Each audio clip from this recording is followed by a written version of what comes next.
think about it.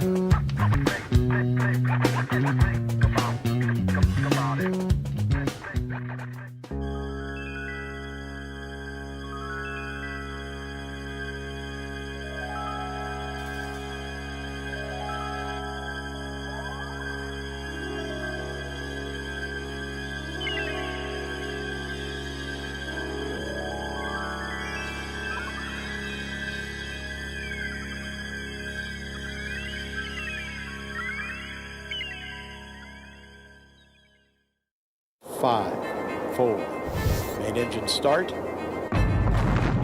August 4th, 2007. Liftoff of the Delta II rocket with Phoenix. A rocket leaves Earth carrying a spacecraft on a suicide mission to Mars. The passenger? A robot geologist headed for the Martian Arctic. The hope? That Phoenix will unlock the mysteries of life on Mars. This is the inside story of its harrowing journey as it happens from the control room and from Mars itself.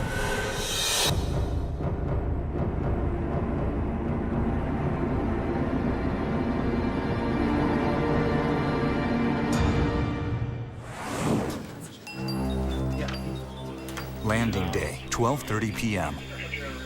The spacecraft is minutes away from touchdown on Mars. I can't take it either. Landing leg deployment and radar power up. One of the team leaders, Peter Smith, watches the live feed from Mission Control. Power descent is only about 40 seconds in duration. There it goes. The AGC's rolling off. This mission could reveal the mysteries of life on Mars. All stations in visualization. Careers are at stake. Copy that. At this point, the lander should be resting safely on the surface with flight path. Oh, come on, let's see it. But something is wrong. Still have not seen any signal. For whatever reason. And we're far enough off to be... The truth slowly dawns on everyone. We're certainly not safe. Okay, for everybody in PL, we're going to have a team meeting down there, so... The lander has smashed into the surface. Oh, I feel terrible. What do we do now?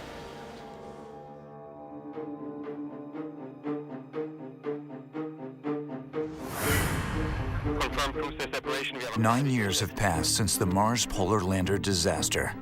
Now, Peter Smith faces this terrifying moment once more, this time with the Phoenix lander. We lost our chance with Polar Lander, and now we've got another chance. Phoenix is coming back from the ashes. Peter Smith has taken on this crusade, determined that Phoenix will succeed where Polar Lander failed. He's staking his career on the hope that Phoenix could find signs of life on Mars. He is the principal investigator, and he's brought some of the Polar Lander team back for one last shot at redemption. We're trying to get back to those days of a successful landing and the thrill of adventure that surrounds new science and landing in a new place on Mars. Some scientists speculate that life could have existed on Mars in the past, and may still. If true, Phoenix could unveil the first evidence of life on another planet. But all missions must begin this search by seeking one fundamental element. Following the water has been a NASA mantra for many years. Where there's water, there's a chance for life. With this understanding, the space program has sent an entire fleet to Mars, searching for water. Some of these missions have revealed promising clues. Well, life could certainly have existed on Mars in the distant past, because we know at that time there was water. We could see the remnants of old lakes. We could see the remnants of river valleys and all kinds of things that say water was here. But billions of years ago, a mysterious cataclysm destroyed the planet's atmosphere, and the water vanished. What happened to it remains a mystery scientists still puzzle over. Back in 2002, the Mars Odyssey orbiter stumbled upon a chance discovery as it peered down at the planet. What it found changed the game of finding life on Mars.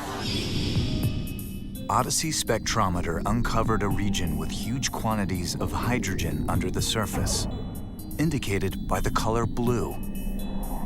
Scientists believe this hydrogen is attached to oxygen, H2O, water, most likely in the form of subsurface ice.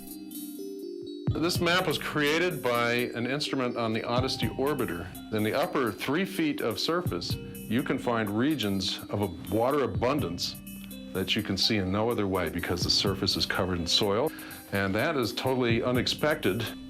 If Phoenix lands, it will provide hard evidence of water on the planet. Is this the water NASA has been looking for?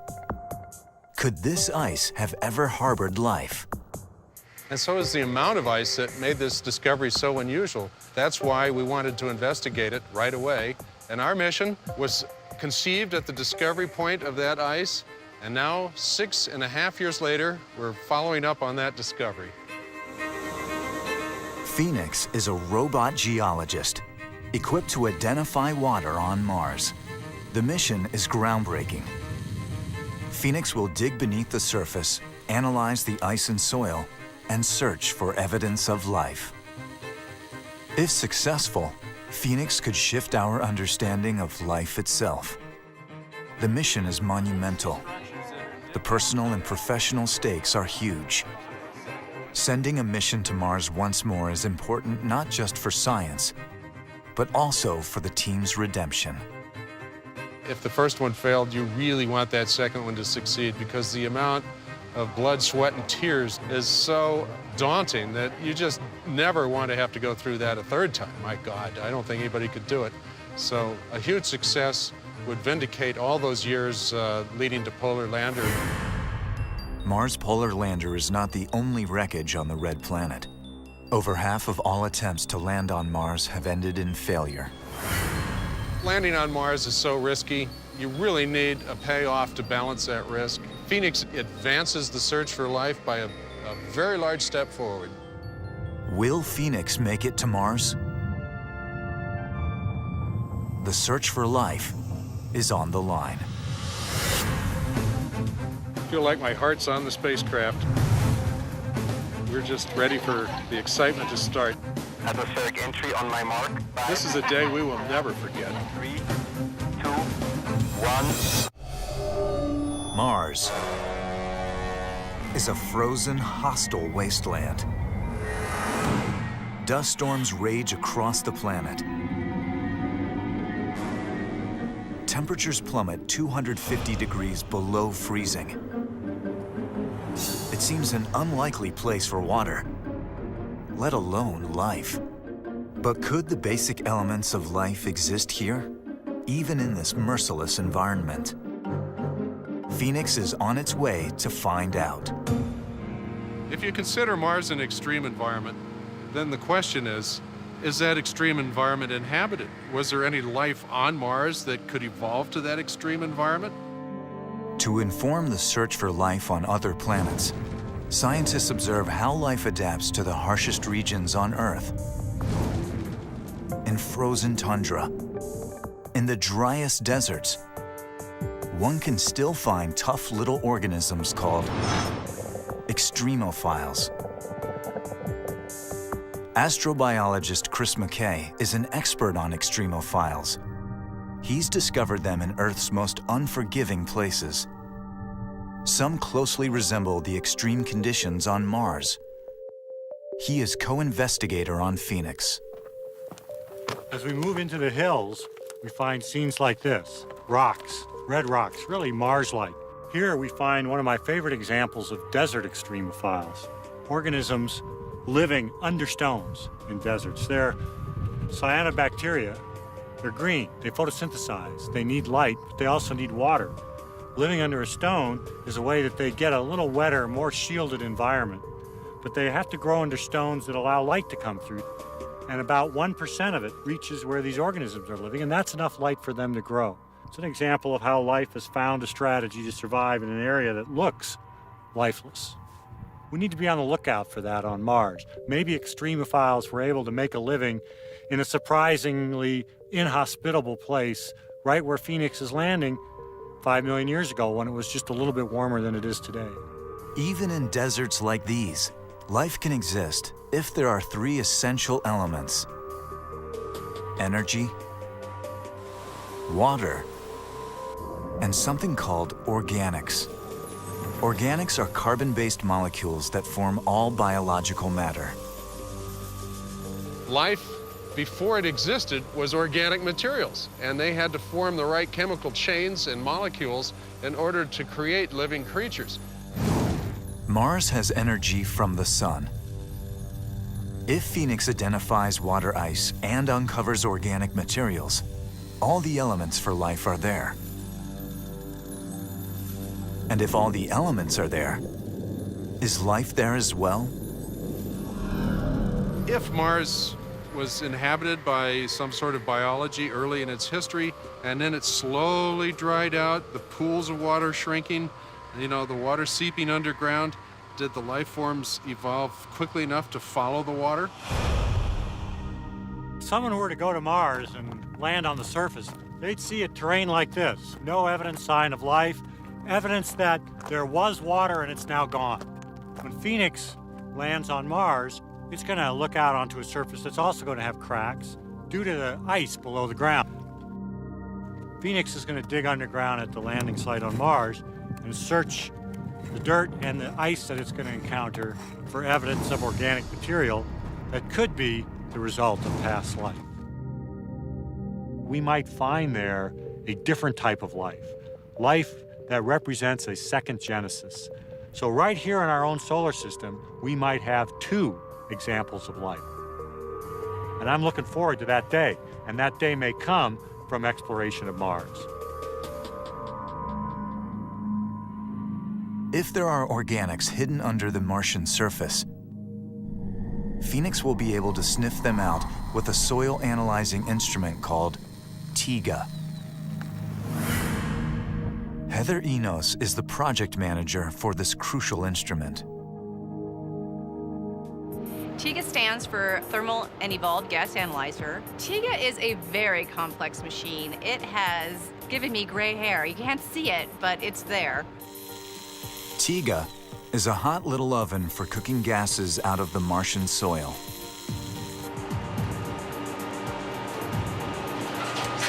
The TIGA that we've used here on Earth to practice for what we're going to do on the surface of Mars. And in this part of the instrument is where the soil gets dumped. We heat it to a variety of different temperatures and we cook the soil to get the gases to come off. Same as when you're boiling a pot of water. When it goes from cold to hot and it bubbles, you start to see the gases come off. And those are indicative of what is inside the water or the soil. If carbon-based molecules exist in the Martian subsurface ice, TIGA will find their organic signatures in the gases. These gases could literally be the smoking gun for life on Mars. Living organisms undergo a decomposing process. One of the major things they leave behind is carbonates. And so if you're able to detect carbonates in the soil, that gives you an indication that there were living organisms. TIGA is tested over and over again. The team can't afford any failure. Right now, our oven is about 440 degrees C. We'll continue to ramp this to 1,000 degrees. A subtle shift in a digital readout could reveal the clue they're looking for. If organic molecules are there, they don't want to miss them. Heather lost her opportunity to make that discovery back in 1999. I unfortunately have seen the loss of a mission before, and in Mars Polar Lander, I was on the TIGA-1 team. Phoenix carries TIGA 2. It's Heather's second chance for success.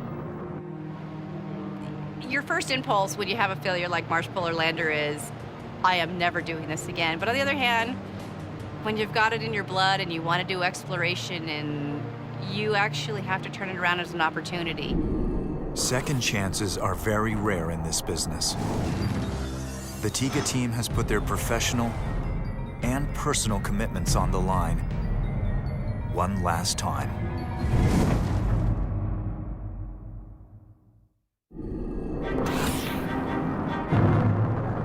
It all boils down to 7 minutes of terror. It will take 7 minutes for Phoenix to decelerate from nearly 13,000 miles an hour to a soft touchdown on Mars.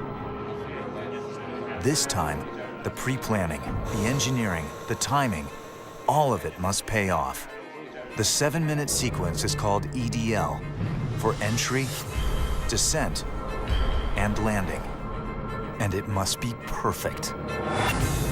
Entry, for 2 gut-wrenching minutes, Phoenix burns as hot as the sun as it hits the Martian atmosphere. Descent, a parachute deploys and breaks Phoenix's velocity to 150 miles an hour. Landing, rocket thrusters fire, bringing Phoenix to a soft touchdown. At some point in this sequence, the earlier Mars Polar Lander failed and crashed.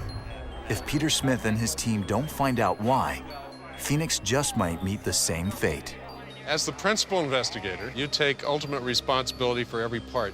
If we have anything to prove, it's that old technology that goes back 15 years is still able to do its task. This time around, the engineers had to comb through the sequence of events that led to the loss of the Mars Polar Lander. They had to find and exorcise the ghosts in the machine. Any overlooked flaw could come back to haunt them. The technological conscience of this effort is the Jet Propulsion Laboratory's chief engineer, Gentry Lee. Success for Phoenix depends on staring the Polar Lander failure in the face and learning from those mistakes. From the very beginning, everyone associated with Phoenix has realized that this is a crapshoot. And Phoenix became a real project. The first thing that I did was I walked into the director's office and I said, okay, if we want to have a reasonable probability of success, we have to do analysis of approach, entry, descent, and landing like it's never been done before. Otherwise, we are not going to succeed. There is reason to worry. The Phoenix project cost $457 million. That's a lot, but nothing compared to the billions of dollars most Mars missions cost.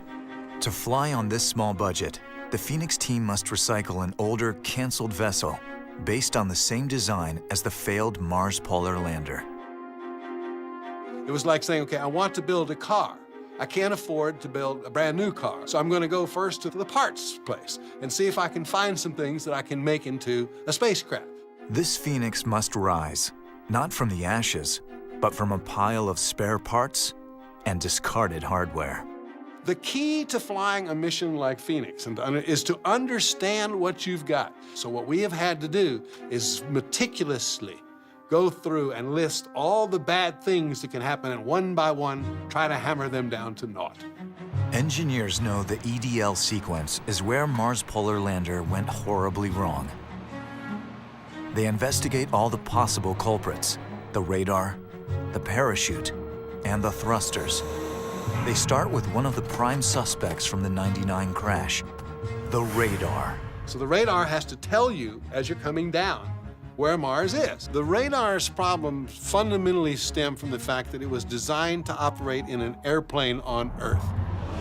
Lifted from an F-16 fighter jet, the Phoenix radar is not designed to guide a landing on another planet. Mars conditions differ greatly from those on Earth, which could lead the radar to produce false readings. To adapt the radar to land on Mars, the engineers must first understand the radar's quirks. At Edwards Air Force Base in California, they tie the radar to a helicopter and drop it from thousands of feet in the air. It's the closest simulation to a Mars environment they can find. But the tests reveal some quirkiness with the radar. Sometimes it would lock onto the wrong thing. This particular radar was derived from an airplane radar. And an airplane radar wasn't used to having to distinguish between one or more objects. So when the heat shield goes off, it's possible that the radar can see the heat shield. And that could confuse it. Whock! You smash down the ground. Sending this radar as is to Mars is not an option. If it doesn't do exactly what you want it to, knowing what it's going to do, you can work around it and figure out a way to make it work. The solution? Install computer software which can differentiate the Martian surface from false echoes as Phoenix descends. I believe that we have tested it to the point where we understand all the idiosyncrasies of that radar. But I am haunted by just the peculiar nature of its behavior. The engineers on the Phoenix may never know exactly what happened to the Mars Polar Lander during its final moments, so they test the landing systems exhaustively until they're sure the Phoenix will land properly. Still, there's always a chance of the unpredictable. Mars is another planet. We don't know it as well as we need to. There's always risk just from the unknowns at Mars itself. Chris Lewicki has faced these unknowns. Chris must help guide Phoenix through its 7 minutes of terror to a safe landing on Mars. He is the flight systems engineer for Phoenix.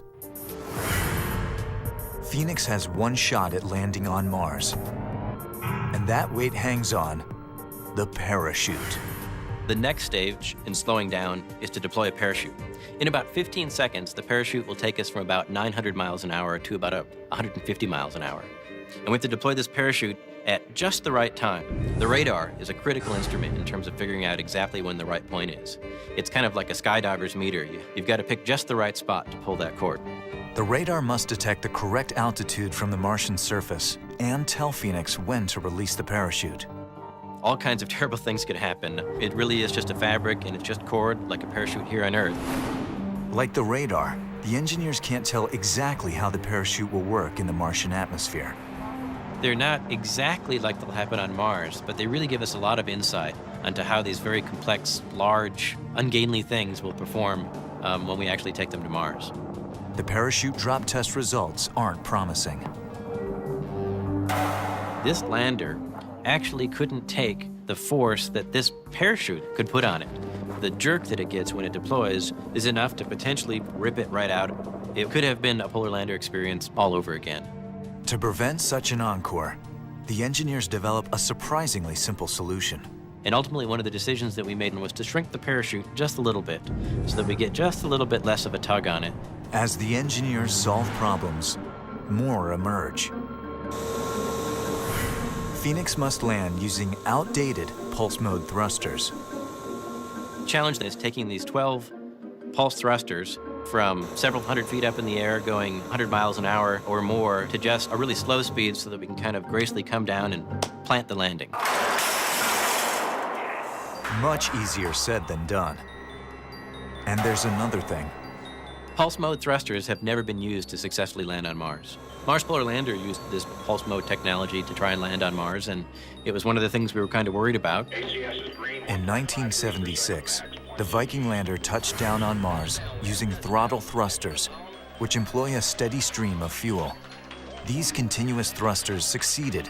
The pulse thrusters never have. The pulse mode thrusting that we have on Phoenix is a little bit like taking your faucet and turning it on and off really fast.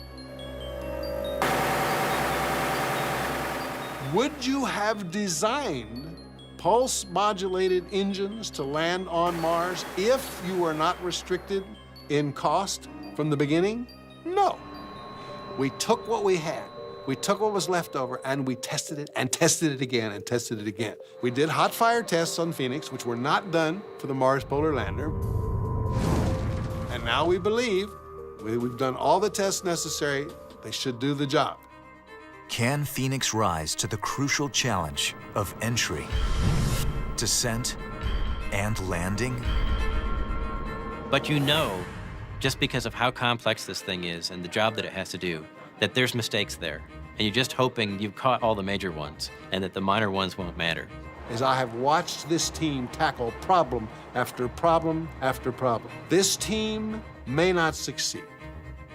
Phoenix may have a bad day, but this team deserves to succeed.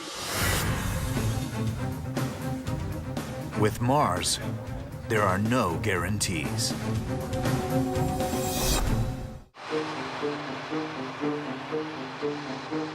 The engineers are under the gun.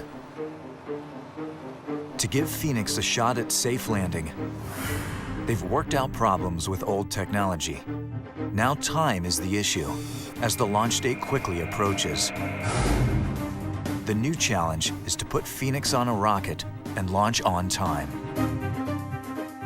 Getting ready for launch is always a race, and it's a race against yourself, a race against time.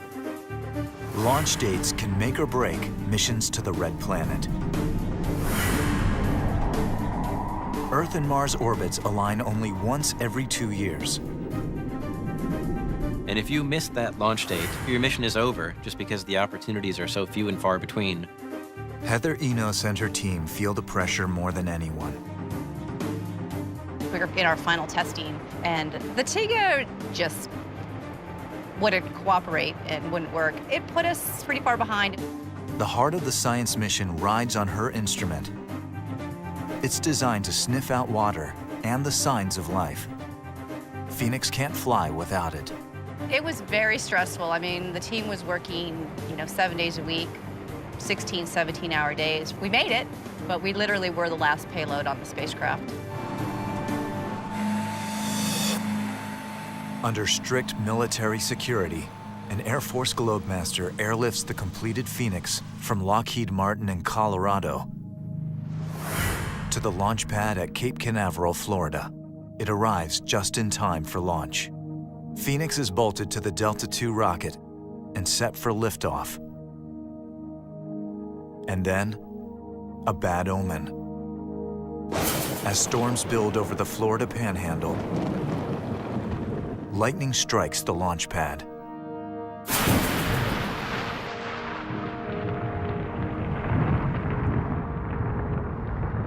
Phoenix catches a break. There's no harm done. NASA gives the final go-ahead just before dawn on August 4th, 2007.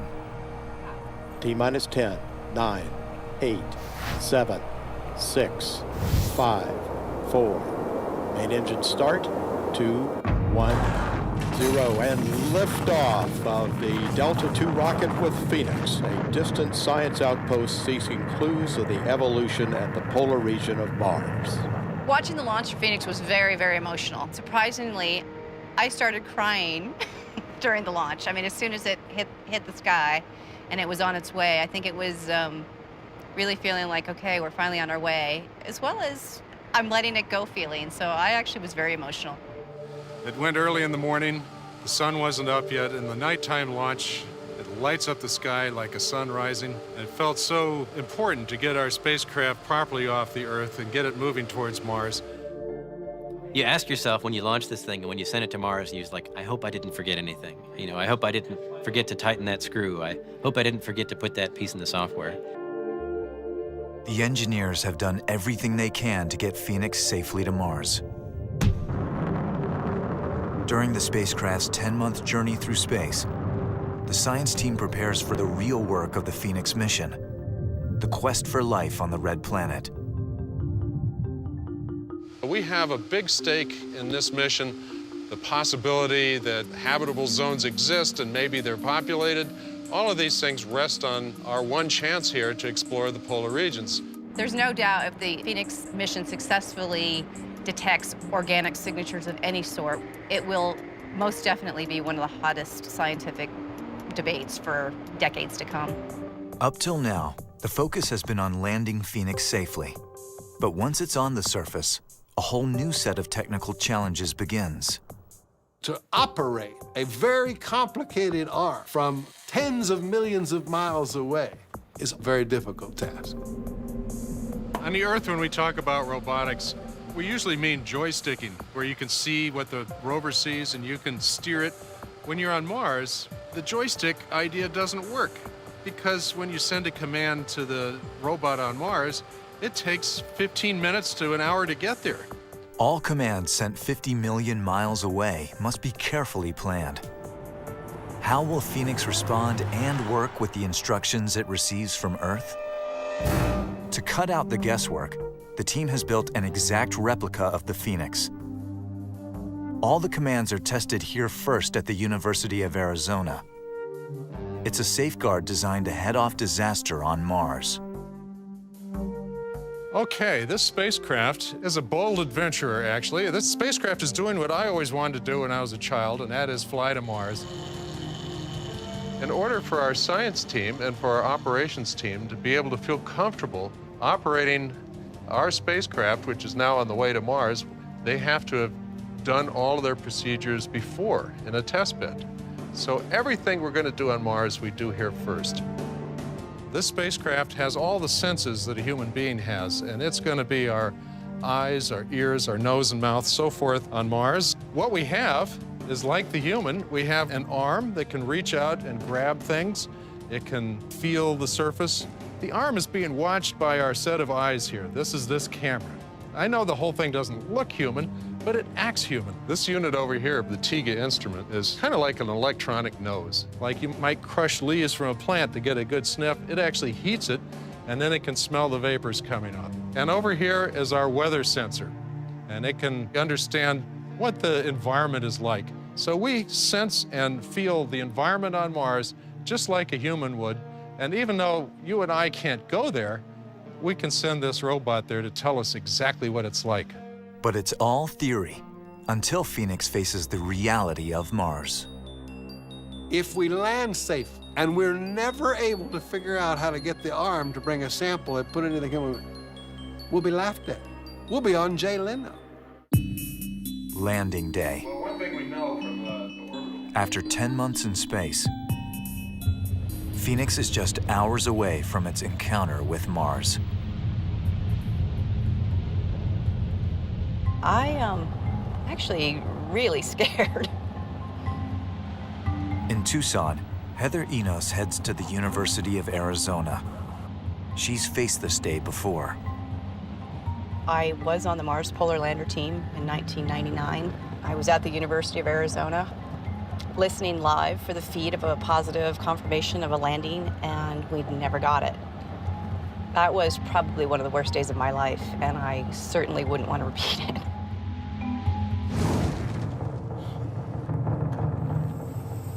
Heather, along with most of the Phoenix team, will watch the landing from the university's Science Operations Center. I've kind of gone full circle today. I'm scared.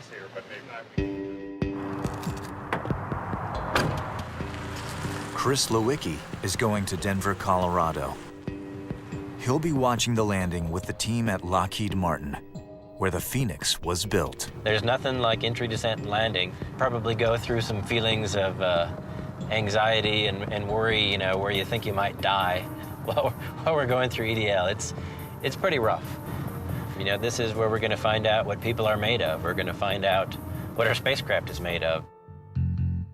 With just hours to go before Phoenix hits the Martian atmosphere, pressure mounts.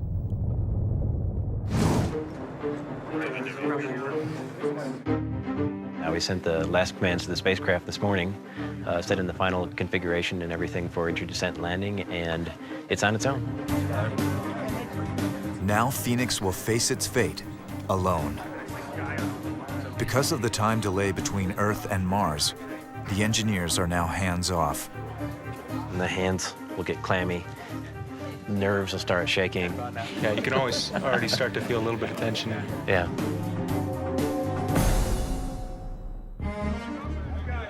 Chief Engineer Gentry Lee is 1,000 miles away at the Center of Operations at NASA's Jet Propulsion Lab in Pasadena, California. There we go. He'll watch from here. Imagine working on this job for 4 years, and now, today, in 3 hours, you're going to find out whether or not you did it all right. Almost there. Almost there, one way or another. And all we can do is sit and wait and hope. It is drama of the highest kind. Just want to wish you father good luck. Thank you, Steve. Godspeed, man. All eyes are on Peter Smith, the man in charge of the mission. I'll watch you later this It's been a long time waiting for this moment. I feel like my heart's on the spacecraft, and we're just ready for the excitement to start. In just minutes, Peter will enter NASA's Mission Control in Pasadena. Of course, the actual descent may be a little different than our animation. I hope not, but it might be. When we come out, we'll be safely on Mars. So. As Peter heads into mission control, he prepares himself for the moment of truth. We just gotta wait to see what the dice will give us.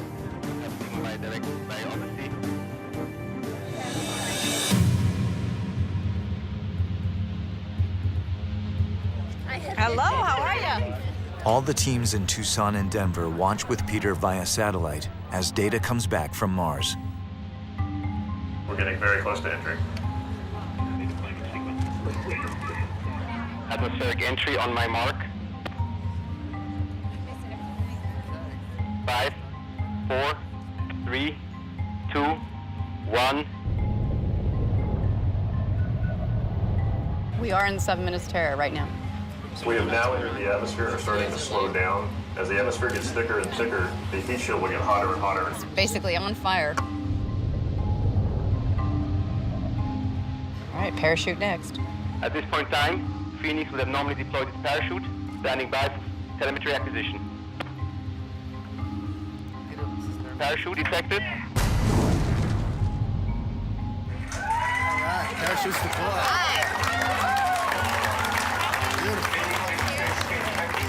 More. We have data lockup. Heat shield trigger detected. Ground relative velocity 90 meters per second. It's getting exciting.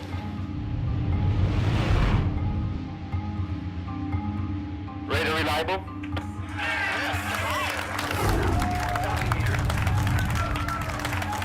Altitude convergence detected. Altitude 1800 meters, 1700 meters, 1600 meters. Standing by for landed separation, altitude 1100 meters. Signal may drop out during landed separation. Altitude 1000 meters. The separation detected. We have reapplied the signal, gravity turn detected. Altitude 600 meters, 500 meters, 400 meters, 250 meters, 150 meters, 100 meters, 80 meters, 50 meters. Constant velocity phase detected. Altitude 40 meters, 30 meters, 27 meters, 20 meters, 50 meters, standing by for touchdown.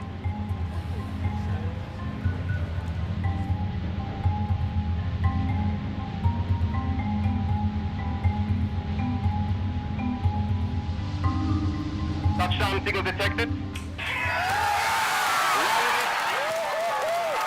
Sequence initiated. Helium vent detected. Can you believe it?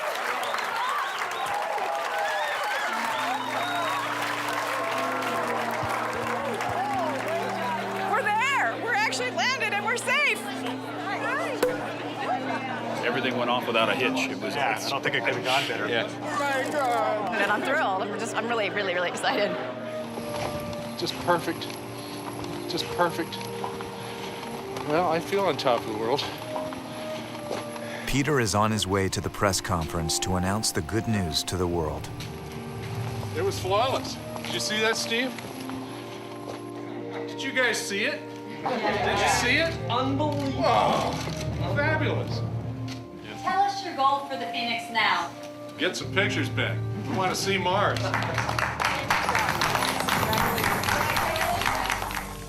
Phoenix has landed, but did it survive with all systems intact? Deploying the solar arrays, deploying the payloads, taking the first images, that'll be the next exciting saga in the story. Phoenix is not out of the woods yet.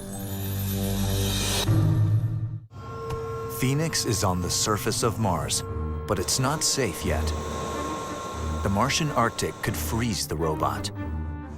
We're going to go down and confirm that the spacecraft is ready to survive safely through the night and that we can support science operations tomorrow. So we've got a big night ahead of us. Its solar panels must unfold to power and heat the machine. It's up to Chris to make sure the power turns on. I will be a person, if you're looking around the room, who does not yet look relieved, because there's still a lot of things that have to happen We have to deploy solar arrays so that we don't die the first night. The team eagerly waits for the next transmission from Mars.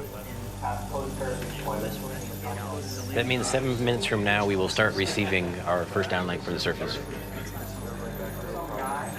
They brace themselves for the worst. Chris has prepared an emergency protocol in case things go horribly wrong. But if Phoenix receives power, its instruments should work, and images will tell the story. Are you practicing?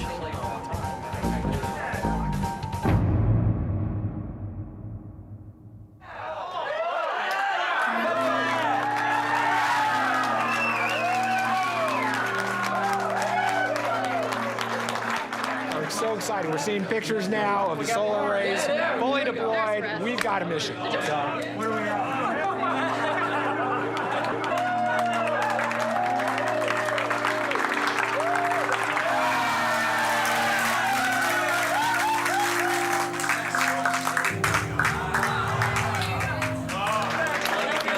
Oh, it's incredible.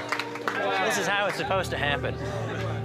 Both solar arrays are latched. Our batteries are fully charged. It's just plain, it's plain perfect, isn't it? It's just plain perfect. Welcome to Mars.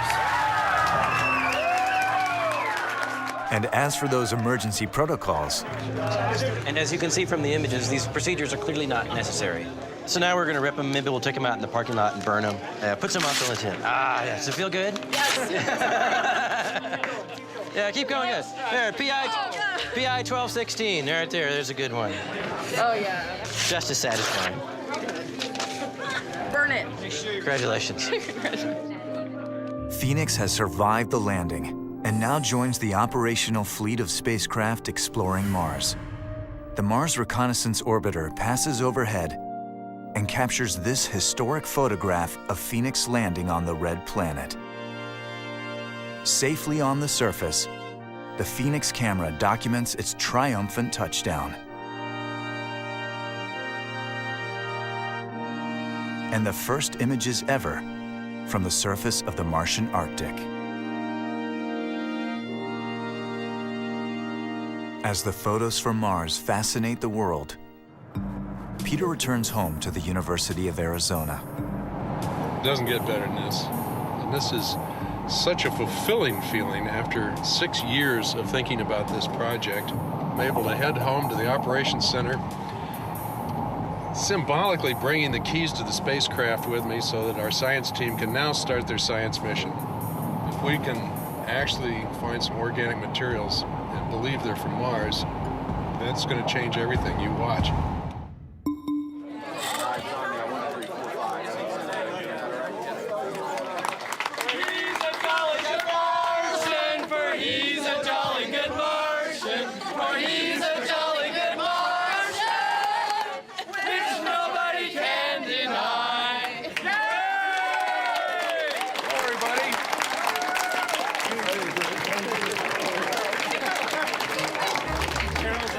I feel like I don't need shoes anymore. I'm floating on air, so it's just, we got the science of our dreams laid out in front of us. We got a spacecraft with a science laboratory on Mars. Now the baton is passed to the science team. The science team needs to move quickly. In just 90 Martian days, the sun will begin to disappear from the North Pole, abandoning Phoenix to the Arctic freeze. What do you see in this trace here? Peter Smith and his team have overcome the odds. Now Phoenix is poised to make discoveries that could shift our understanding of life itself.